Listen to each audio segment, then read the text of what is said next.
Nelson Mandela, Mother Teresa, Jesus, Mahatma Gandhi, Albert Einstein, Michael Jackson, Martin Luther King Jr., Prophet Muhammad, Desmond Tutu, Dalai Lama, Adolf Hitler. As I mentioned these names, each one of them probably made you feel a certain way or think of something particular to what these people represent. These are some of the people who were listed when I asked my friends what comes to mind when they hear the word legacy. But here's another list for you.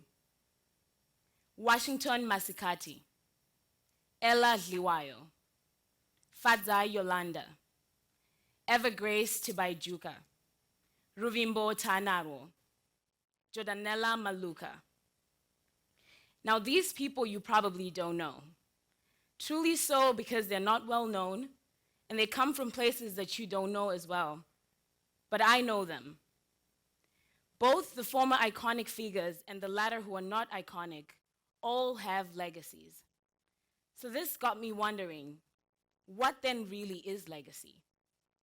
I used to think legacy involves a person having to work so hard, become wealthy, become well-known, and eventually give back to the community with your wealth. You then leave behind huge sums of money and property for your children for when you pass away. And then that wealth would run through generations and generations. When I Googled what most people think legacy is, these are some of the comments I got on Reddit. I don't really care what people think of me when I'm gone, and let's be honest, I doubt I do anything notable anyway. Probably will donate remaining funds to public parks. If I don't work toward a goal of improving next generations, then the legacy is irrelevant. Fame, accomplishments, recognition, are these synonyms of legacy? Well, now I see legacy as an infinite relay race, a race that's ran by so many people through the ages with one cause: to pass the baton. The 23rd billion runner in this relay race might never know who the 5th runner was, but the baton will still be relevant. Legacy involves you being a participant in propagating a cause, with the aim of making that cause loud and not necessarily you being loud. Legacy is the cause itself. In my culture, Shona culture, we have something we call mitupo, what English defines as totems. This is an animal or a thing that is adopted by a clan as a symbol representing them. In Shona traditional religion, the mutupo is used as a channel to connect to the ancestors. It's chosen for the clan by the ancestors themselves, and it represents the major qualities that run in the clan. For example, bravery, courage, speed, wisdom. Totems connect tribes in Zimbabwe, Zambia, Malawi, South Africa, and many other African countries. These totems also help members of the same dispersed clan to identify each other even if they've never met before in their lives. Aside from your name, you have a mutupo as your identity. My family's mutupo is the lion, Shumba. When I meet a Shumba in Zambia, I know that somehow we are related. The point I'm trying to make here is that just like the relay race, my family and I don't know how we came to have the totems we have today. We don't know the people who initially adopted this practice, but the totems still speak loudly and clearly, generations and generations later. Legacy is when the things we stand for, or the things that we value, take a life of their own and speak for ages. Those things that the world needs more of, that we need to see more. Those things that you develop as strengths and make it a point to pass on anywhere and everywhere. Those things that you thought of when I mentioned the list of iconic people in history. Those same things that lie behind the faces of history makers. The smile that you got one day from a Starbucks attendant the day that you needed some uplifting. Those batons in the hands of the relay runners. Those things behind the mutupos in my culture. You, the person, becomes a ripple in the ripple effect. that essential drop that adds to the sea to make it more beautiful, powerful, and huge. You then start to go in the background, and those things you value take the spotlight.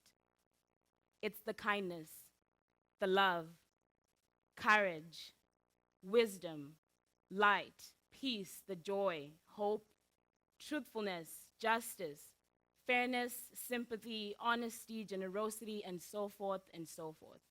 Legacy is when the actions we take in our lives become a ripple effect from generation to generation, when we make it a point to build these qualities in us that we wish to see in the world. When we then shine these out loudly the best way we can so that others feel it, see it, learn it, and hopefully do the same too. People remember, and what they remember stays alive. Legacy becomes our everyday choices that culminate into bigger things affecting others. It's those things that we propagate. But why is legacy worth talking about? Well, if you haven't noticed until this point, legacy literally shapes our lives. It shapes society. It shapes everything. And how does it do that? We live in a relational world. What you do affects the next person one way or the other. Definitely 2020 showed us that the world is connected. We are mostly connected by the things we don't see, but which have effects that we can see. How you decide to live your life today will always speak to someone. Someone somewhere is watching, downloading, learning, feeling the effects of what you do, and therefore affected by it. This is how society gets shaped. Now, there are things that we can't really control, like how people interpret how you treat them or what you do, and what people decide to do thereof. This is the aspect of free will that no human can ever control.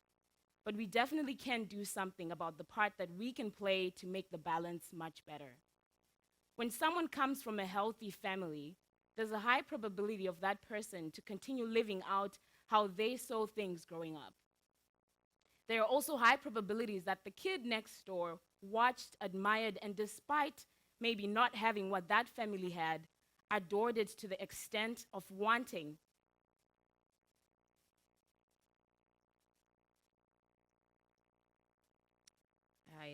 Just give me a second here, sorry. Of wanting to live out the same too in their life. And I could go on and on about the people they could encounter in their lives and pass this on to. Eventually, a whole street might be shaped into healthy families. Maybe the whole neighborhood too, the community, and you never know, the entire country. Yes, other factors might come into play to destroy this aim, but the goal is to have even that one person experience it and decide to propagate it. Legacy shapes society. Now, it's very important to mention that one can propagate negative or positive legacy. When I started my talk, one of the people I mentioned was Adolf Hitler. Very rarely do I meet people who don't know who he was and what he did. Is it really about his name? No, it's the deeds and the ideas that he propagated. This is why it is very important for us to be mindful of our actions, to be intentional in the decisions that we make daily, and to incorporate others in our decision making so that we impact society in a healthy way. One can work towards building this legacy in their lives. One way we can do that is to sit down and really ask ourselves what it is exactly that we value, what it is that we believe, that we stand for, and what it is we want to see more of in the world. And after reflecting, leave that out and work towards impacting lives through that. Also, being very mindful of the daily practical decisions that you make in your life by deciding how exactly you want to live and then entailing that into the choices you make. The choices we make in our classes, in our workplaces, with our families, with our friends, and even with strangers. I was in a store with a friend of mine the other day, and we met a Concordia alumni. The moment that she realized that we were Cobbers, her face lit up with joy, and she started telling us about how she and her husband both graduated from Concordia. And other stories also came after that. When my friend and I came back to campus the same day, we both talked about how just the kindness that lady showed us that day in the store made both of our days. Though we were able to connect because of Concordia, we really didn't know each other on a personal level, but the kindness that she showed us stuck with us that day. and it encouraged us to want to be welcoming as well to other people that we'll meet in the future. Now, I'll definitely tell you that I don't remember the name of the lady I met in the store that day, but the choice that she made to show kindness to us will definitely continue to be a ripple effect that will move from my friend and I to every other person that we'll meet. So, how am I living out legacy in my own life, you may ask? Well, I'm only 21, and I'm making a conscious effort to figure myself out, to grow and to know who I am, what my strengths and weaknesses are. But alongside that, I strongly believe in love. And I'm currently working on knowing more about love and learning about how to make this a legacy everywhere and in everything. First, loving myself so I can healthily care about other people. Being sensitive to the sufferings of others, caring deeply about their well-being, their health, and incorporating that into the decisions that I make each day. I believe that the basis of life is relationships. I just recently started being more intentional about my relationships, but before that, it really was not like that. Being intentional about my friendships and knowing what they mean to me and what we mean to each other. Knowing the people that I'm not close to, but still being intentional in loving them and showing them kindness. Being intentional in my relationship with God and my relationships with others in the communities I find myself in. This is what I want to propagate in others. Love and valuing relationships. That is my legacy. The thing I would most love to see become popular in the world. Being in that ripple effect of love is what's sufficient for me. Did you also think prior to this talk that you had to be famous or make groundbreaking discoveries so you could build a legacy? What baton do you want to pass? Have you been thinking about the baton and not actively doing anything about it? Will you pass the baton now? Thank you.